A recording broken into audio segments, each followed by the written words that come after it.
Good morning, student. As we continue with another part, Anglo-French rivalry and Carnatic wars. Anglo-French trading rivalries soon turned into war. It is important to know about the resources and powers of both before studying the wars that ensued between the two.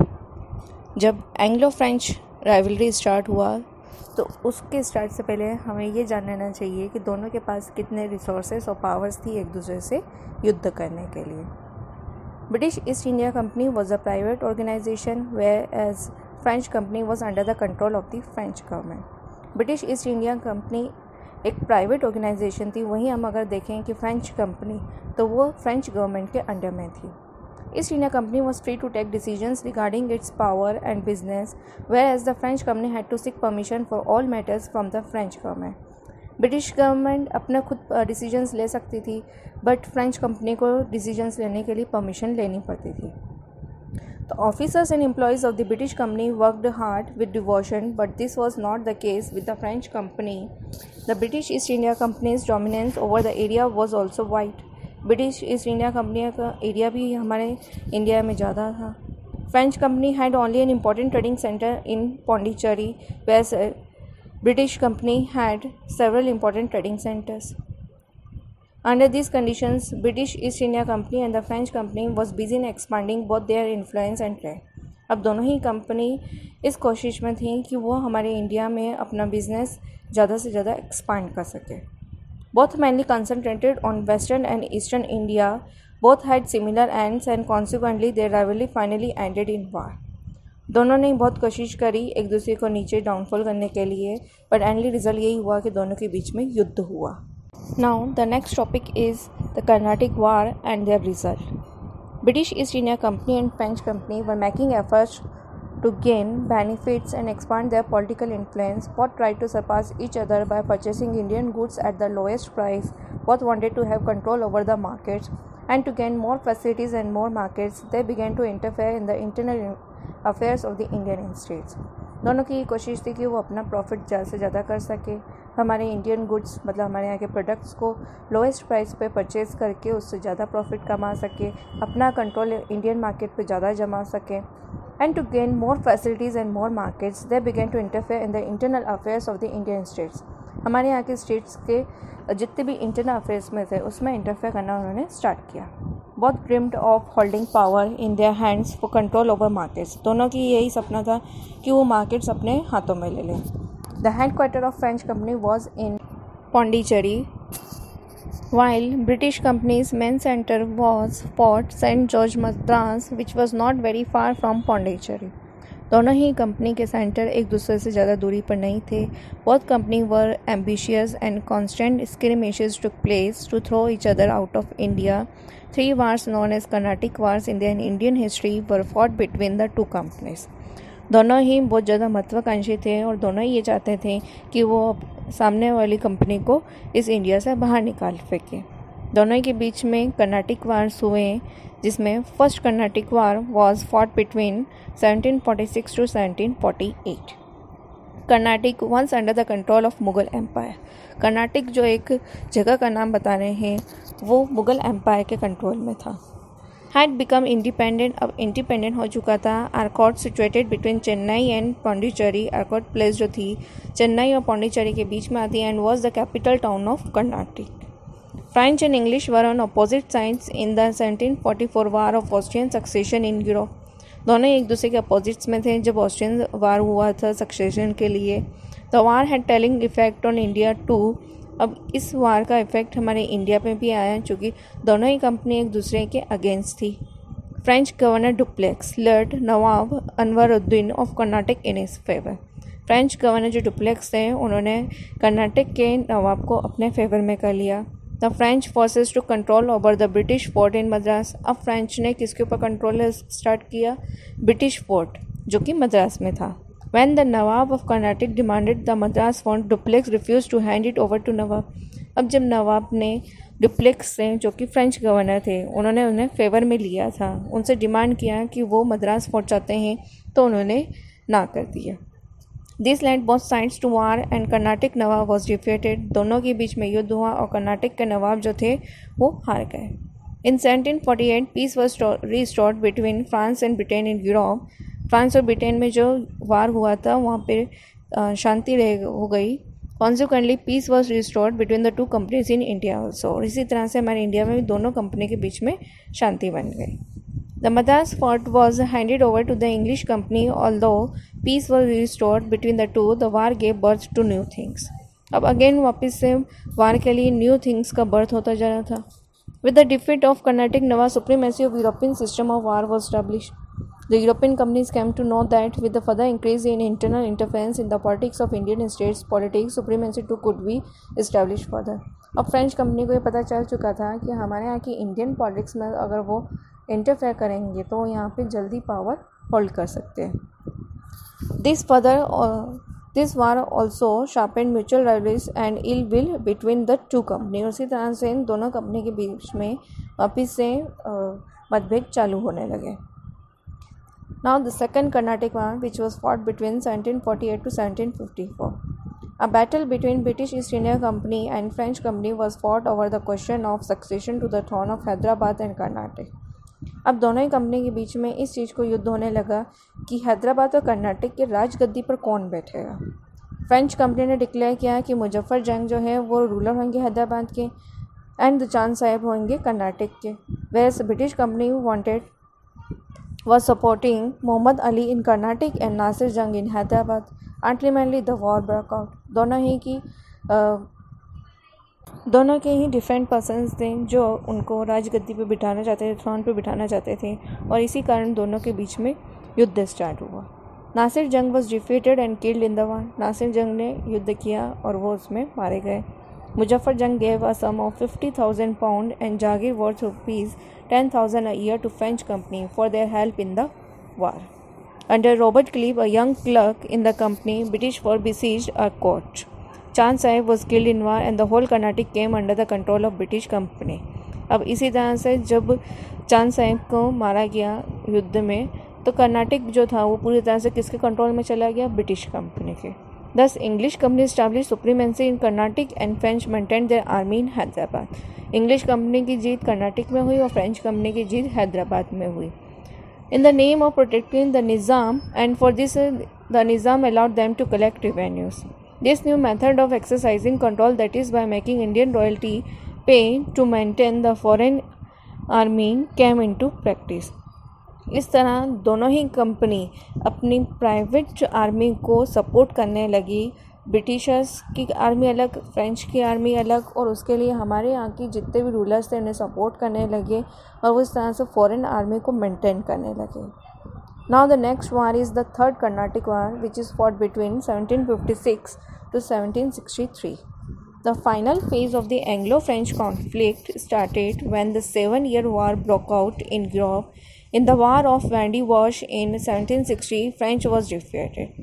अब इसमें जो युद्ध हुआ है इसमें French थी वो हार गई। The British company emerged victorious in the war and the English who were already in power in Carnatic ousted French from Hyderabad too. जो कर्नाटक में भी ब्रिटिश की पावर्स थी अब वो हैदराबाद में भी वैसी हो गई। And thus all the territories under the French control came under the control of British company. The dream of French company to gain political supremacy in India come to an end. जब French company का सपना था कि वो हमारे यहाँ पर राज्य करेगी अब वो ख़त्म हो चुका था क्योंकि ब्रिटिश ईस्ट इंडिया कंपनी ने उसके ऊपर जीत हासिल की थी। British East India company found a new door open to establish their supremacy over entire India. इसी तरह से ब्रिटिश ईस्ट इंडिया कंपनी ने सारे ब्रिटिशर्स को हमारे भारत में आने के लिए दरवाज़ा खोल दिया। Now the next topic is British conquest of Bengal. Ali Vardi Khan became the Nawab of Bengal in 1740. He was an able and diplomatic ruler. He disliked the activities of the English. He was against the besieging of Calcutta by the British. He died in 1756. Siraj-ud-Dowla became the Nawab of Bengal. Ali Vardi Khan जो बंगाल के नवाब थे वो Britishers को पसंद नहीं करते थे। उनकी डेथ के बाद में सिराज-उद-दौला वहाँ के नवाब बनाए गए। Shaukat Jang son of Ghaseti Begum eldest daughter of Ali Vardi Khan himself wanted to Nawab as he got support from दीवान राजवल्लभ। अब जो शौकत जंग थे वो भी चाहते थे वहाँ पर नवाब बनना और उनको सपोर्ट था दीवान राजवल्लभ का। मीर जफ़र जो ब्रदर इन लॉ थे अली वर्दी खान के एंड आर्मी चीफ भी थे, वो भी चाहते थे कि वो आके नवाब बने। All this under British patronage were fanning conspiracies. अब इसी ही पॉलिटिकल इश्यूज़ का ब्रिटिशर्स ने फिर फ़ायदा उठाया।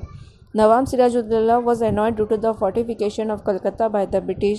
The British were trading in Bengal without paying taxes and this had an adverse effect on the royal treasury. अब जो ब्रिटिशर्स थे वो हमारे यहाँ पे बिना टैक्स पे किए वर्क कर रहे थे बंगाल में, एंड इसी का जो इफ़ेक्ट था वो हमारे यहाँ की रॉयल ट्रेजरी पे, हमारे खजाने पे पड़ रहा था। The British did not give due respect and gifts to nawab. वो नवाब्स को रिस्पेक्ट भी नहीं देते थे और गिफ्ट्स भी नहीं देते थे। Attracted by the provoking activities of British, Nawab captured Qasim Bazaar factory on June 4, 1756. Now Nawab was on his way to Calcutta.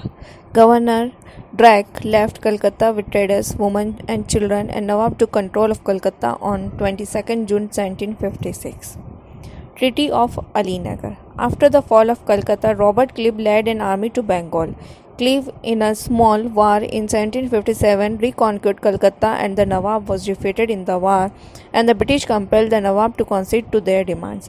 अब जिस तरह से नवाब ने अपनी पावर्स बंगाल के अंदर होल्ड कर रखी थी, रॉबर्ट क्लिव ने उनसे एक स्मॉल वार किया जिसमें नवाब जो थे डिफीट हुए और उन दोनों के बीच में अपनी डिमांड्स को लेके एक ट्रीटी मतलब एक समझौता हुआ। Next war is the battle of Plassey 1757. With the signing of the Treaty of Alinagar, most of the English demands were fulfilled, but they wanted to control Bengal. जैसे ही अलीनगर की ट्रीटी मतलब समझौता दोनों के बीच में साइन हुआ, अब उसमें इंग्लिश की डिमांड्स थी कि उनका जो कंट्रोल हो वो बंगाल पे रहे। They indulged in intrigues. Clive occupied French colony Chandranagar and the Nawab could not stop him. Clive made a secret pact with Mir Jafar, who was to replace Sirajuddaula as Nawab of Bengal. After the conspiracy pretext for war was raised, Nawab was accused of dishonoring Treaty of Alinagar and soon army under Clive set out for Murshidabad. अब इन दोनों के बीच में जो समझौते हुए थे उसको Britishers ने फॉलो नहीं किया। मीर जफ़र से उन्होंने प्राइवेटली एक पैक्ट साइन कर लिया कि सिराजुद्दौला की जगह पे उन्हें नवाब बना दिया जाएगा, बट लेटर ऑन नवाब जो थे उनकी रिस्पेक्ट नहीं करने लगे और ना ही उनके समझौते को उन्होंने ऑनर किया, जिसके कारण जो क्लीव थे वो मुर्शिदाबाद की तरफ निकल गए। A battle between the Nawab and the British force was fought on Plassey. Plassey में दोनों के बीच में युद्ध हुआ on 23rd June 1757. The major part of Nawab's army, led by the traitors Mir Jafar, Rai Durlab and the Yar Latif, did not participate actively in the battle, and so the Nawab was defeated and killed by Miran, son of Mir Jafar. Mir Jafar जो already Britishers के साथ मिल चुके थे, जब Britishers और नवाब के बीच में युद्ध हुआ तो मीर जाफ़र, राय दुर्लभ और या लतीफ़ इन्होंने एक्टिवली पार्टिसिपेट ही नहीं करा, जिसके कारण नवाब जो थे हार गए और मीर जाफ़र के ही बेटे मीरान द्वारा मारे गए। The battle of Plassey had no interface but it was a war of immense political and economic importance. इसकी इतनी इम्पोर्टेंस नहीं थी, पर पॉलिटिकल इकोनॉमिक इशू से हम देखें तो ये बहुत ज़्यादा इम्पोर्टेंट वार था। The Nawab became a puppet in the hands of the British. अब कठपुतली की तरह ये ब्रिटिशर्स के हैंड्स में आ चुके थे। The political life of Bengal came under the control of the British. The battle of Plassey paved the way for the British to loot Bengal. अब ब्रिटिशर्स के पास एक ऐसी चाबी लग चुकी थी कि वो बंगाल को पूरी तरह से लूट सकती है। He allowed British to trade tax-free in Bengal, Bihar and Orissa. The company also got the zamindari of the 24 Parganas. The company received the right to mint coins in Calcutta. The Battle of Plassey proved decisive as control of Bengal fell into the hands of the British. ये जो battle of Plassey हुआ, ये इससे ये proof हो गया कि हमारे यहाँ की जितनी भी बंगाल का कंट्रोल है वो ब्रिटिशर्स के हैंड्स में जा चुका है। Now the next war is Battle of Buxar, which was fought in 1764. After the Battle of Plassey, the company used Mir Jafar as a golden sack into which they could dip their hands at pleasure. अब company ये चाहती थी कि मीर जाफ़र के through वो अपने सारे हाथ हमारे यहाँ के खजाने में डाल दे। The treasury was empty. इसी कारण यही हुआ कि उन्होंने सारी ट्रेजरी मतलब सारा खजाना जो था वो खाली कर दिया। The demands of company kept on increasing. अब जो कंपनी की डिमांड्स थी वो दिन पे दिन बढ़ने लगी। The officials and their agents exploited peasants and craftsman and forced them to sell their goods at cheaper rent and thus made huge profits. हमारे यहाँ के जितने भी लोगों का प्रोडक्ट्स थे या जितनी भी चीज़ें थी उनको कम से कम दामों पे वो ख़रीदने पे लोगों को मजबूर करने लगे और उससे वो ज़्यादा प्रॉफिट कमाने लगे. The Nawab Mir Jafar did not get an opportunity to take decision in favor of his state interest as he was disposed of and his son-in-law Mir Qasim was made the Nawab of Bengal. अब मीर जाफ़र को कोई opportunity ही नहीं बची कि वो खुद के लिए कोई डिसीजन ले सके, इसलिए उनकी जगह पे अब सन-इन-लॉ मीर कासिम को वहाँ का नवाब बना दिया गया. Mir Qasim released his position of utter dependence on the British company. He began to consolidate power. He dismissed loyal officials of English. He built a new military setup and abolished the custom duties. जैसे ही मीर कासिम यहाँ के नवाब बने, उन्होंने सारी powers में changes डाले, नई military setup करी, सारी कस्टम ड्यूटीज़ को अबॉलिश कर दिया. This steps prove disasters for the company. अब ये जो इफेक्ट था वो कंपनी के ऊपर डाल रहा था. Finally in the battle fought in 1763 and Mir Qasim was defeated by the company force and he fled to Awadh. यही कारण था कि इन दोनों के बीच में युद्ध हुआ, मीर कासिम और कंपनी के बीच में, और जो मीर कासिम थे वो हारे गए और उन्होंने अवध की तरफ अपना रास्ता बना लिया. The nawab of Awadh Shuja-ud-Daula was also against the British and Shah Alam. The fugitive Mughal emperor had taken refuge in Awadh. The three allies clashed with the company's army at Buxar on 23rd October 1764 and they were defeated. Siraj-ud-Dawla and Shah Alam 1765 signed treaties with the Clive. और यही कारण था कि ये लोग जब हारे तो उनको रॉबर्ट क्लिव के से समझौता करना पड़ा 1765 में.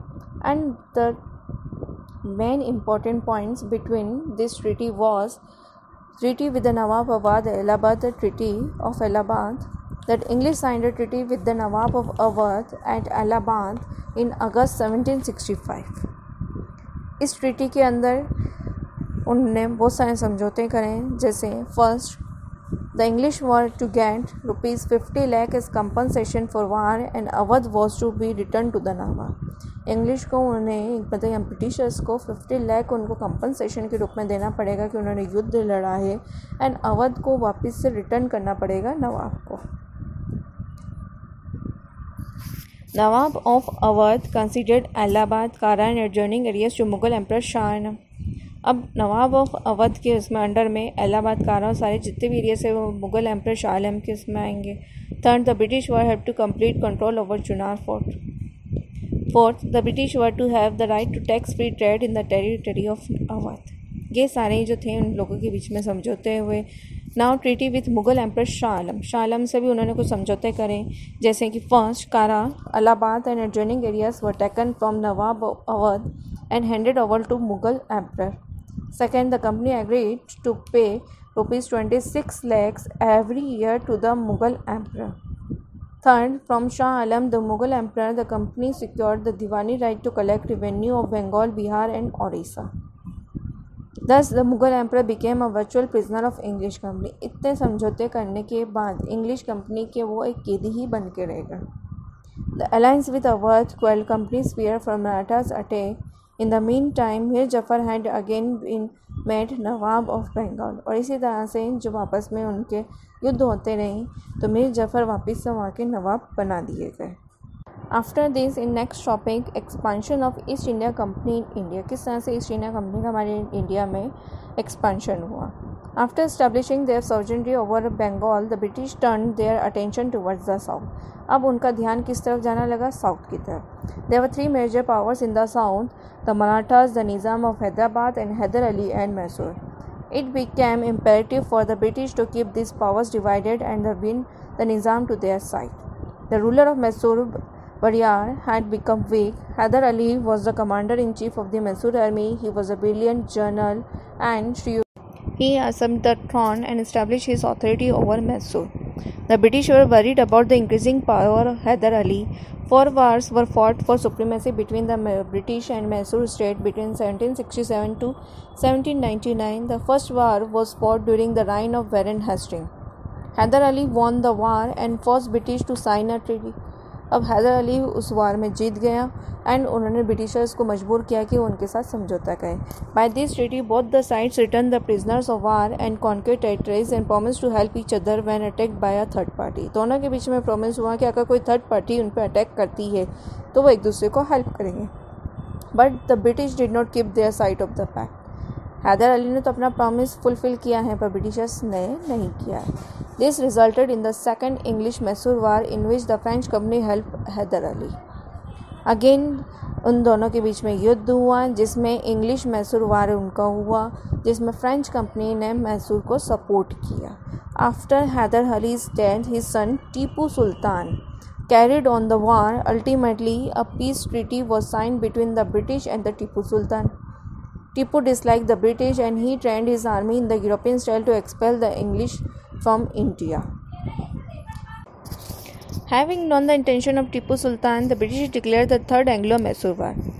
जैसे ब्रिटिशर्स जानते थे कि टीपू सुल्तान का क्या इंटेंशन है इसलिए एंग्लो मैसूर वार हुआ. The Nizam and the Marathas were on the side of the English so Tipu had to fight it alone. Nizam और मराठास ब्रिटिशर्स के साइड थे इसलिए टीपू को अकेले ही फाइट करना पड़ा. He was defeated by the British. According to the treaty, Tipu had to give away the most important part of his territory. अब दोनों के बीच में जो युद्ध हुआ तो वो ब्रिटिशर्स के द्वारा हारे गए एंड उनको ट्रीटी साइन करी जिसमें इम्पॉर्टेंट पार्ट जो टेरिटरी का था वो ब्रिटिशर्स को उन्हें देना पड़ा. Tipu again try to establish his power. Tipu ने वापस से कोशिश करी कि वो अपनी पावर को स्टैब्लिश कर सके. He sent his envoys to Arabia, Kabul, Constantinople, France and Mauritius to appeal for help. At that time, the Governor General of the English Company was Lord Wellesley. In according to his policy of expansion, he declared the Fourth Anglo-Mysore War. Tipu was besieged in his capital, where he met a martyr's death, and the British captured Mysore. Now, next war is Anglo-Maratha Wars. Mumbai was the western Indian center of the British trade, but the surrounding areas were under the control of the Marathas, due to which the British were not able to establish their control.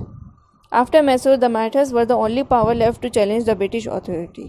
Mysore के बाद में मराठास एक ऐसी power थी जो Britishers को अच्छी चुनौती दे रही थी. The British was trying to interfere in the internal affairs of the Marathas. Unfortunately, in the Third Battle of Panipat in 1764, the Maratha power was crushed by Abdali.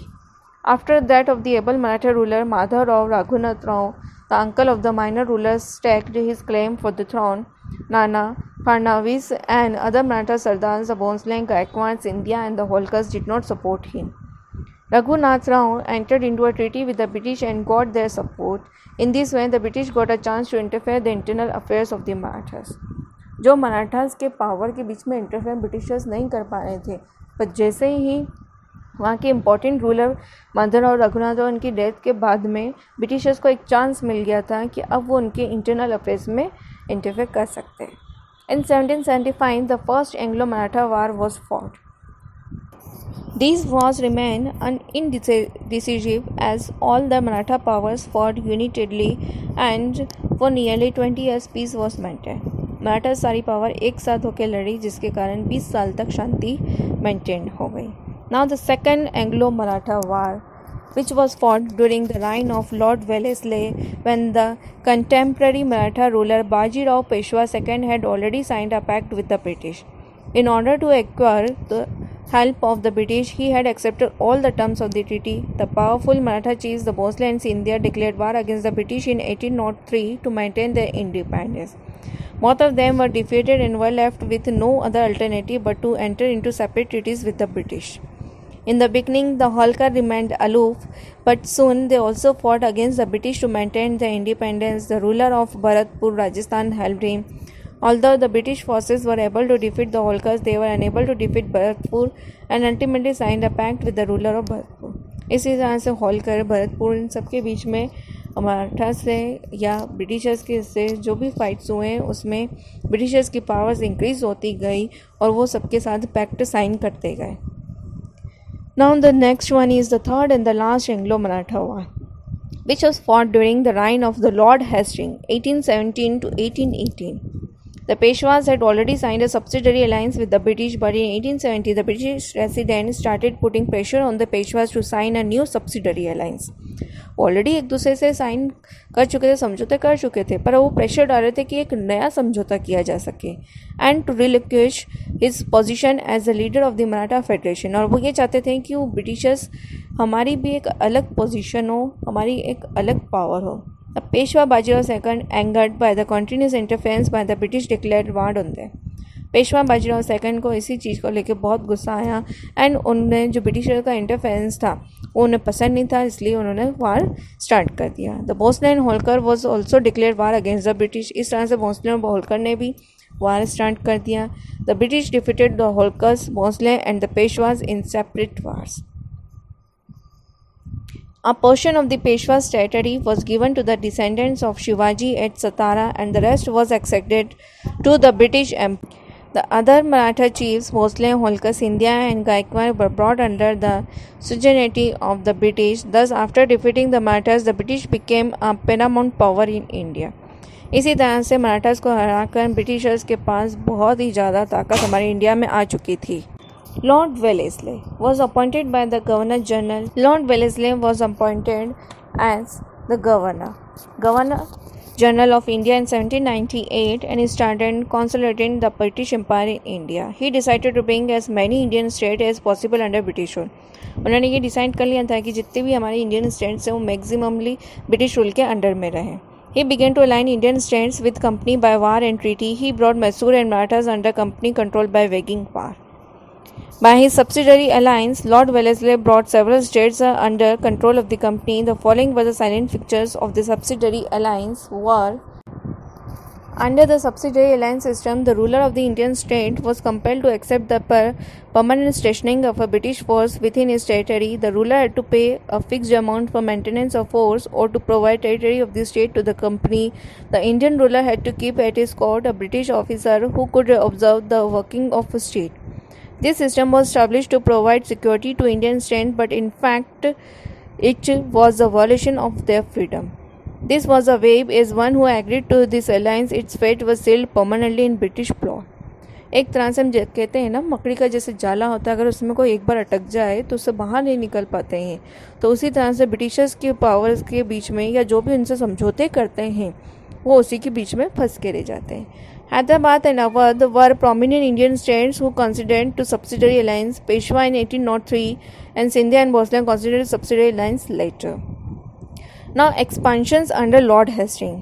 अभी जो expansion हुआ वो Lord Wellesley के under में था. अब जो expansion हुआ है वो Lord Hastings के अंडर में हुआ है. Lord Hastings was appointed Governor General in 1830. Lord